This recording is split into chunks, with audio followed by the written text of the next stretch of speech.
Auspicious greetings to everyone. Welcome back to our History of Indian Buddhism class. For the past two classes, we discussed about the culture and religion in the Asian India, which lead us to have a better understanding of their relationship with Buddhism, or I should say Buddha. And then we discussed about the Buddha's, his grown-up background, and also his teaching, which have quite deep relationship with the Indian religions or philosophy.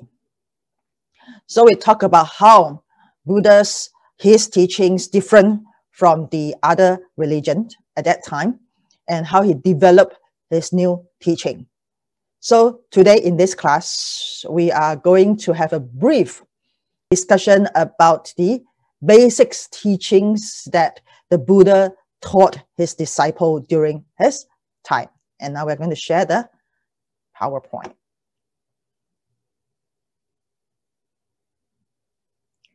Okay, so these are the basic knowledge or teachings of the Dharma. Some people did ask me is that, Venerable, which teaching is the original teachings from the Buddha? Basically, the teachings from the Buddha are quite straightforward, and it's not so complicated. And later on in our class, you will understand why the teachings getting more and more complicated and more difficult. So the Dharma basically consists of these few things: the Four Noble Truths, Eightfold Path, Three Dharma Seal, Dependence or Origination, and Law of Causality, such as the cause and condition. I need to explain more about this. The Buddha basically, his teaching is to lead us to understand the truth of this universal world, and how do we live in this world that with so many challenges. So he got us to have a better understanding about our life, which is the Four Noble Truths. Why are we experiencing all these challenges that bring us uncomfortable feeling? And what caused us to have this uncomfortable feeling, which we give this term called dukkha. And can we end this dukkha? How do we end this dukkha? So it's a very straightforward type of teaching that show us the picture of our life. And not just showing us the picture, but also teach us how to resolve the challenge in our life. So by seeing this picture, besides the Four Noble Truths, the other is the Three Dharma Seal. Everything is changing, and that's why it's impermanent. Because everything is changing, so this entity does not have a permanent entity, and that's why it's non-self. And if we understand about this impermanent and non-self, whatever we face the challenge in our life, we are able to transcend the way that we face with this challenge, we face the life. And also, the Buddha taught us that everything depends on another thing in order to exist. So this will help us to understand something is that my importance comes from the recognition by others. The same thing is that the recognition of others comes from me as well. When I say recognition, means that if your title is a father, you need your child, this entity, then you have this term father. If you're a boss, you need to have staff, this entity, then you have this term boss. So it's a dependent type of relationship. And this dependent comes from cause and condition. So it's a very straightforward type of teaching that show us the reality, which we call it the truth. And now I'm going to explain in depth into these teachings. So this Four Noble Truths, many of you are familiar with this, the Four Noble Truths. So you know about the suffering, the cause of suffering, the cessation of suffering, and the path leads to the end of suffering. However, I want to go a little bit further. The Four Noble Truths needs something in order to have this Four Noble Truths, and also needs something to cease this Four Noble Truths. So all things arise due to cause and condition. Suffering needs things to arise. Suffering needs cause and condition in order to arise. The cause of suffering also needs to have cause and condition in order to know the reason of why we have this sickness, why we have suffering. All things cease due to cause and condition. So the cessation of suffering needs to have cause and condition as well. You can't just cease it without a reason.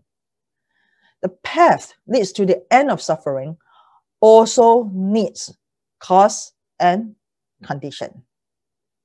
So we look at this. Suffering, the condition of suffering. It needs to have a condition that causes us to suffer. But where does this conditions comes from? The cause of suffering. So now I have this sickness. I have a flu. That's the condition. And I'm not feeling comfortable. That's a suffering. We call it dukkha. So this is the sickness. I'm having a flu. And what caused me to have this uncomfortable feeling? What caused me to have this sickness? Why do I have this flu? Because I walk out when it was raining without taking an umbrella. So I caught a flu. That's the cause of my flu that leads me to this condition called suffering, uncomfortable feeling. So how do I cease this flu? How do I stop this flu? How do I stop it? I need a condition to stop it. Means that I need to rest at home. I need to see a doctor. I need to take medicine, this condition. But I have to be willing to end the suffering. So I need to really go and see a doctor. I don't just think. I don't just sit there and say that, oh, I want to go and see a doctor, but I don't go. So the path to the ending of suffering is you physically do it. Cause of recovering, you need to do it. You need to see a doctor. You need to buy a medicine. You need to eat the medicine. And you need to have a place to rest and really rest. So in our life, we are facing with all these things all the time. But why are we still suffering? Because we don't take it seriously. We don't take it seriously. When it's raining, don't go out without wearing a raincoat or taking an umbrella. If we don't want to get sick, don't eat junk food. Don't go out and drink so much. And when we really get sick, we want to really cease the sickness. We want to stop it seriously. And because of seriously, we need to do it. So these are the steps in knowing how to we deal with our daily life challenges. The only thing is that we never really take it seriously. And that's why we keep living in the circle of suffering. Okay, so next, the teachings of 12 links of dependent origination, and our entire life. Everything depends on everything. And because of this depends on everything, either we cause our life to be happy, or we cause our life to live in suffering. So when we are in the mother's womb, we already start the circle of birth and death. And depends in the mother's womb, we having ignorance or wisdom. If we insist of our ignorance feeling or habits, and of course in this entire life, physically and mentally, we will feel a lot of uncomfortable feeling. But if we decided to practice the wisdom or use our wisdom, then the entire life will be different, and even will be able to lead us to stop the circle of birth and death. So if you look at this picture here, in our life, before we were born into this world, in our mother's womb, basically we bring in the memory, ignorance thinking or wisdom thinking. Mental formation. Mental formation. In here, we already start to form our mental thinking, thoughts from the past life. So this is the past cause. And then when we're born to this world as a baby and become a child, we have the consciousness, we have the mind and matters, means that we know how to think, we know how to recognize using our 6 senses. And also we know how to contact, which means that I have this 6 sense. I know how to touch it, I know how to feel it, I know how to hear it. So contact, we have feeling. And now the problem comes as the present causes. If when we feel it, we start to build more craving, more attachment, and then from this craving to attachment, we insist of becoming that this thing is mine. So in our life, we will never be happy. Our relationship with people will not be good from a youth to an old age. And if the relationship is not good and we are not living happily, then we will have to face with birth and aging and death. And this will bring us to the next life. So when we know about this relationship with ourselves and others, when I say others, it's not just with people, but also things, then it's for us to make a decision on how we want to live our life and what we want to bring to our next life. When I said what we want to bring to our next life, is not a tangible thing. It's the consciousness, the memory. So here, we talk about the dependent origination. Everything depends on another things in order to arise. So the law of dependent origination arising from mutual involvement. When I say about dependent on each other, we need to have a mutual involvement, then it will arise. We can't just arise from our own selves, right? We can't just arise in by our own selves. It's just like if we without a man and woman, where will the baby born from? And then you will say that, okay, I can still have my baby. I don't need a man. I just need his egg or something. They still need something to depend on. It's just like a tree. You say that, okay, I just put in the seed. you still need to have the soil and a good soil. You need to have sun. You need to have sun. You need to have water in order to have this to arise. So things arise due to the existence of another things.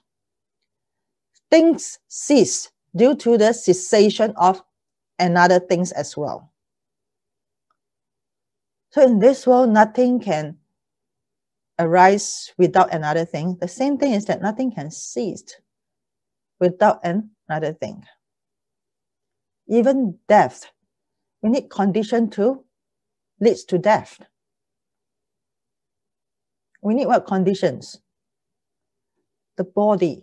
The body starts to decline. If your body don't decline, how will you die? Then you'll say that, okay, Venerable, how come some people die in a young age? Definitely there's always a reason, accident, or some other reasons that cause these persons to pass away. So if you can tell me that in this world, there's nothing arises or ceases without another thing, let me know and put it in the Q&A session or in our classroom to share with us. All dharmas arise due to predetermination, and all dharmas cease due to predetermination. So I have already explained about this already. It's the same meaning. Arise or cease needs to have a reason. Needs to have something to cause this to have reason. So the three dharma seal, which all of you are also very familiar with. Dukkha. Life in this world is filled with suffering. Some people say that Buddhism are very pessimistic. Actually, it's not true. Buddhism is a very practical type of teaching. It's very practical. It just shows us the truth in our life. If somebody can tell me is that, no, my life has no suffering, also let me know. Suffering doesn't mean that you cut yourself and you scream in pain. Suffering means that when you feel uncomfortable, such as you're having a flu, such as when we're having a snow, you feel so cold, you feel uncomfortable, so you need to wear coat. The other one is anicca. Everything in this world is impermanent. Everything changes. It's just different in the time of changing. Nothing in this world won't change. Something change in thousands years. Something change in one day. But actually, even 1,000 years things, they still change. The only thing is that we can't see it. The third, anatta. The self or soul in Western term, because consciousness is also impermanent. There's no eternal, unchanging self. So in Hinduism, their belief is that there is a eternal Atman, the God. Everything can change except the God. But that's not what the Buddha taught us. The Buddha said that everything change. Our consciousness, ourselves, even the gods change as well. Who gave this term God? In English, it's called God. In Mandarin, it's called Shen. In India, it's called Atman. In other languages, they have their own pronunciation. So which one is really call this omnipotent entity. So the last one is about suffering is a state of mind. Physically, we are facing with all kinds of challenge. Something that we can't control, such as the weather, such as other people. We can't control. But we can balance our mind. If we understand about the truth, we can balance our mind when confronting with all the external factors, including our own mind. So achieve a balanced, peaceful, detached state of mind, and suffering can be extinguished. And that is the level of nirvana. So nirvana is not something that when I pass away, I will reach to nirvana. You can achieve nirvana at this point of time. You can achieve it. The only thing is that we choose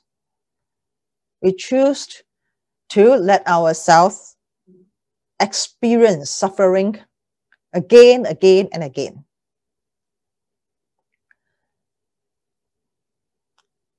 So, these are the fundamental teachings in Buddhism. We call it the Dharma, directly taught by the Buddha. It is not so complicated, but it's very difficult to understand and use in our life. We refused to face the truth of life. Old age, sickness, and death, impermanence. Because we choose to refuse to face it, and that's why mentally we bring into ourselves more suffering. We do not want to explore the cause of suffering. What caused us to have this uncomfortable feeling when we face with the truth? We do not want to face it. We do not want to explore it. And that's why it continues to bring us to more suffering. So who should start the path of suffering? Who should cease the suffering? It's not the Buddha. It's us. It's us.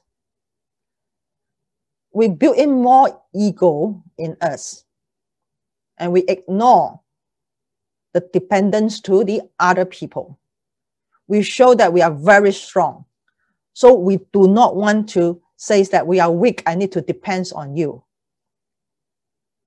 And then when we face with challenge, we can't resolve it physically and mentally. And that's why it gets worse and sometimes even lead us to depression. It's very sad about it, but we all have this habit of ego. But don't forget that other people also need to depend on us. We are not weak. We are just helping each other in living a better life. Respect is a dependent type of relationship. Love is a dependent type of relationship to bring us to have more peace and happiness. Hatred is also a dependent type of relationship. Greediness is also another type of dependent relationship. But all this will bring us to uncomfortable feeling and bad relationship. And that's why we are not happy. We never at ease. We never feel safe, secure. We can't sleep at night. So if you want that in this life, living in a more comfortable manner, you make a choice in your life. The Buddha can't make the choice for you. He can't. He can only guide us, share with us. And that's the reason why we pay respect to the Buddha. We don't worship the Buddha. Buddha is not someone to worship. Buddha is a teacher that we respect and learn from. And this is the difference between Buddhism and other God systems religion. So somebody say that, oh, the Buddhists, they pray to the Buddha, they worship the Buddha. This is not true. We pray to the Buddha for his support, but most important is that we learn from the Buddha how he guides us to live a better life, and also to bring this better life to our next life. So, the spreading of Buddhism during the Buddha's time.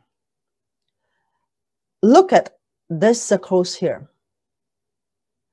These are the places whereby the Buddha and his entire life, he walked around. For those members that have this opportunity to visit India and experience the path that where the Buddha went to and introduced his teaching, you realize that we need to take train or plane in order to travel from one place to another place.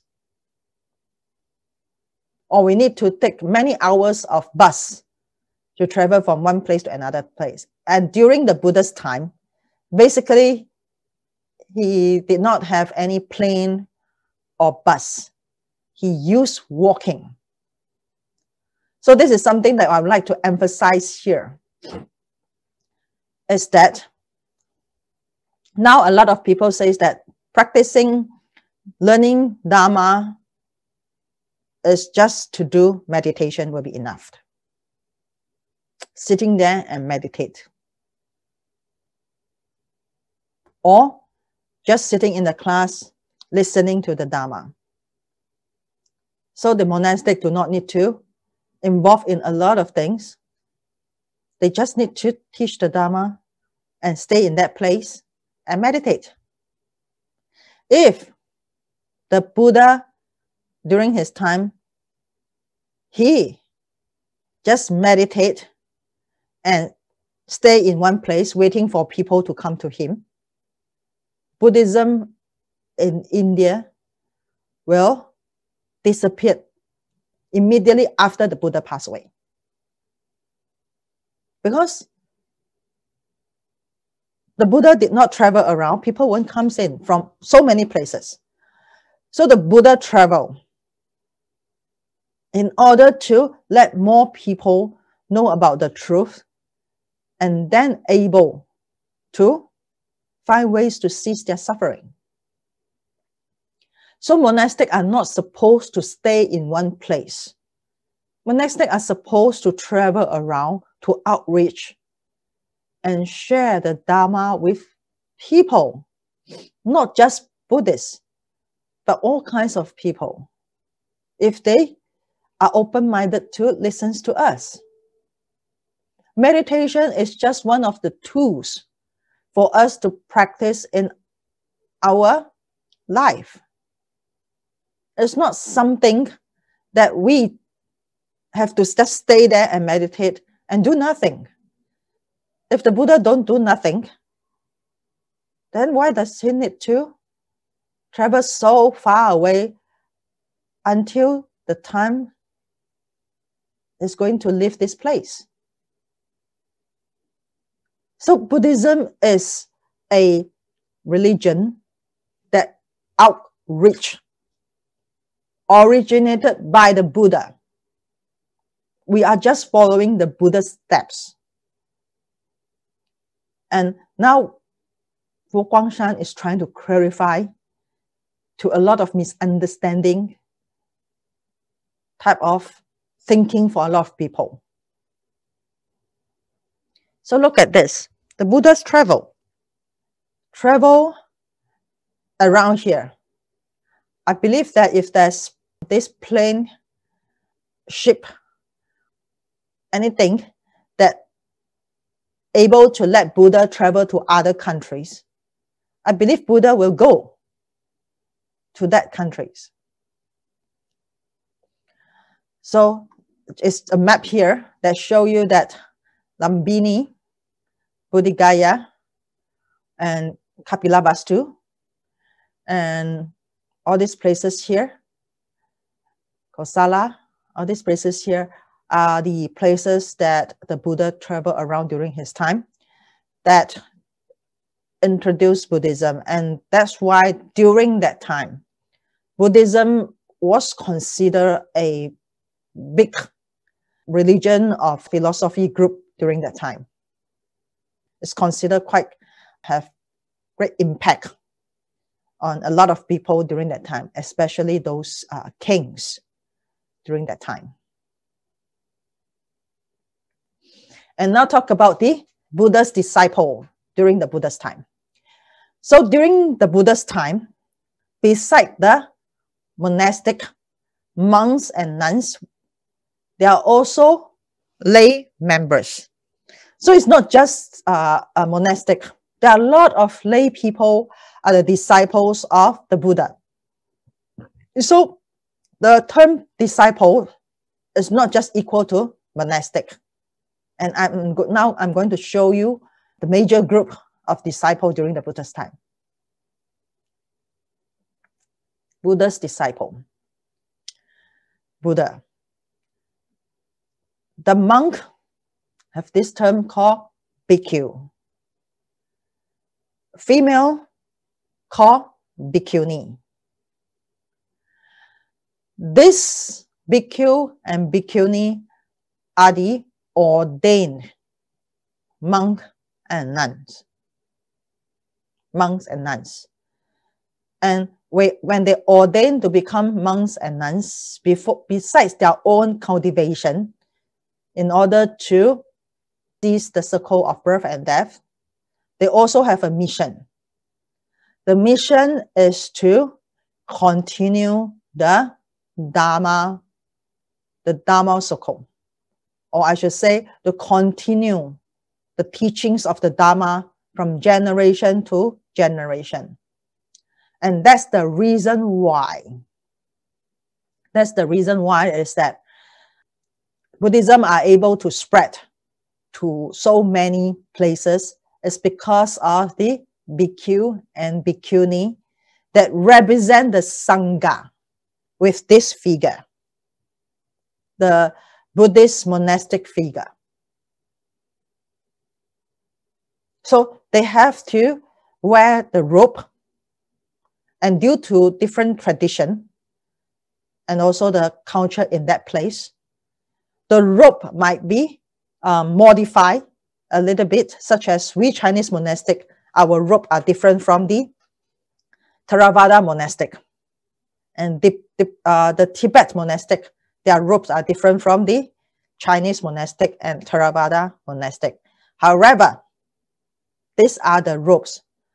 So monastic are not allowed to wear the robe in the daytime and change to the regular clothing, like jeans, like t-shirt in the nighttime. It's not allowed.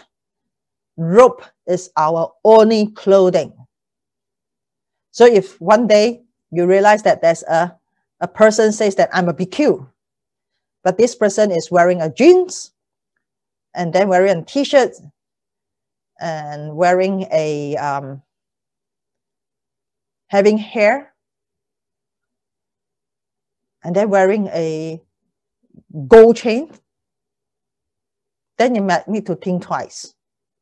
Because as according to the precepts, the bhikkhu and bhikkhuni, we need to only wear robe, a monastic attire. We can't change our attire. We can't change our attire. This is very important. And this is how you recognize whether this is a real bhikkhu, bhikkhuni, or a fake bhikkhu, bhikkhuni. Okay, so these are the ordained practitioners. And there are also Shamini and Shami. These are the novice practitioners.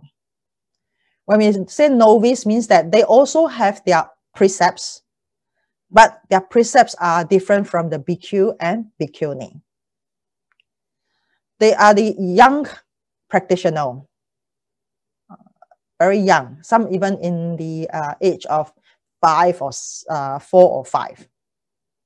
The Shamini are the female. The Shami are the male novice practitioner. And in their age, they start with a very old age of practice. And when they grow older, they say that I don't think that I'm suitable to become a full-time practitioner like bhikkhu and bhikkhuni. They can disrobe. They can disrobe. So this group of practitioners start with a very young age. And they stay with the bhikkhu and bhikkhuni and experience the life of a full-time monastic. And then after that, when they grow older, they can make the choice in their life that whether they want to become a bhikkhu, bhikkhuni, or they want to become a lay person and support the Buddhist order or the Sangha order. So these are the Shamini and Shami. And then we have the Upasaka and Upasika. Upasaka and Upasika are you folks, the lay practitioner, and also the supporters to the bhikkhu and bhikkhuni. The Upasaka, Upasika are those people that already confirm that they are the lay disciple of the Buddha. So Upasaka and Upasika must take the refuge. Must take the refuge. The reason is because you have to be serious that I want to learn from the Buddha. I want to protect the Sangha order. I want to also help with propagating the Dharma, protecting the Dharma. If you don't take the refuge, which means that you are not completely convinced yourself to be really involved in. So Upasaka and Upasika is not just lay person, this term. It's also a what? Devout Buddhist lay person. A supporter of the Dharma. A supporter to the Sangha order. Protect the Sangha. The Upasaka and Upasika can have their own family, their own career, their own life. But their faith is with the Dharma, Buddha, Dharma, and Sangha. So this is something I would like to clarify here. Because all of you, I believe that you already attend the basic Buddhism class. So you know about all this. But I'm going more in-depth in is that a lay person or a lay disciple of the Buddha needs to take refuge. If you say that I'm not ready to take the 5 precepts, that's fine. But you need to take the refuge because taking refuge shows that I am commit my faith. I'm committed to my faith, and I'm also taking what? The role as a Dharma protector. So let's move to another session about the Sikhism of early Indian Buddhism. we have some questions from the members about why Buddhism disappeared from India for many years. And now we are going to start to explore the reason why. It's not just one reason. It's not just one time. They have many reasons, and it spread to hundreds of years, even thousands of years. So we start with the hidden sectarianism, early split of the Sangha order during the Buddha's time. During the Buddha's time. And here I need to emphasize again is that I'm not going to criticize on anything. And I hope that you bear in your mind that we are not here to criticize. We are not here to explore and learn this thing in an academic mindset. We just look into it, look into the history and what really happened. And can we Buddhists at this point of time in 2021, can we help to avoid these things to happen in the Buddhist community or in Buddhism? So during the Buddha's time, not all his disciples agree with him or follow his teaching. They were also a monastic. They took the monastic or bhikkhu, bhikkhuni precepts, but doesn't mean that they follow what the Buddha says. So, as according to the record, the obvious against the Buddha, that person is called Devadatta. He wants to replace the Buddha. And that's why he creates a lot of things in order to attack the Buddha. We'll talk about that a little bit later. And then there are a group of monks and nuns. They are very naughty. Very naughty. Whatever the Buddha said, they try to against it and challenge him. Very naughty. And they have their own group that if the Buddha says that you need to practice diligently, they will go around and play, enjoy their life. When the Buddha says that you need to meditate, they will hide themselves, not doing meditation. And they will influence the monastic in the order. So as according to the records from the commentary or from the sutra, they categorize this group of people called the 6 groups of unwholesome bhikkhus and bhikkhunis. It's not just 6 group of these people, more or less like the 6 type of this monastic that represent this unwholesome bhikkhus. So it's not 6 group, it's so-called 6 types or even more. Not just only 6 types, it's even more. And so during the Shakyamuni's lifetime, the open Sikhism means pleading. That's the Devadatta. And the hidden Sikhism are those disorder monastic, the 6 group of unwholesome monks, bhikkhus. They did not, this 6 group or this disorder monks, they did not really go to the Buddha, attack the Buddha, or obviously against the Buddha in front of the Buddha. They just do something behind the Buddha. And the Buddha knows about it. The Buddhas even punish them. But they really very naughty. They did not really do a lot of harmful things, but they just very naughty. Open Sikhism. Devadatta is obviously, openly against the Buddha. He tried to kill the Buddha. He tried to lead the monastic away from the Buddha. And he tried to influence the king to against the Buddha and his own parents. So the splitting of Buddhism does not start from after the Buddha's passed away. The splitting of the Sangha order, I should say, the splitting of the Sangha order actually happens during the Buddha's time. And the Buddha knows about it. And this is the truth in this world. Nothing unchanged.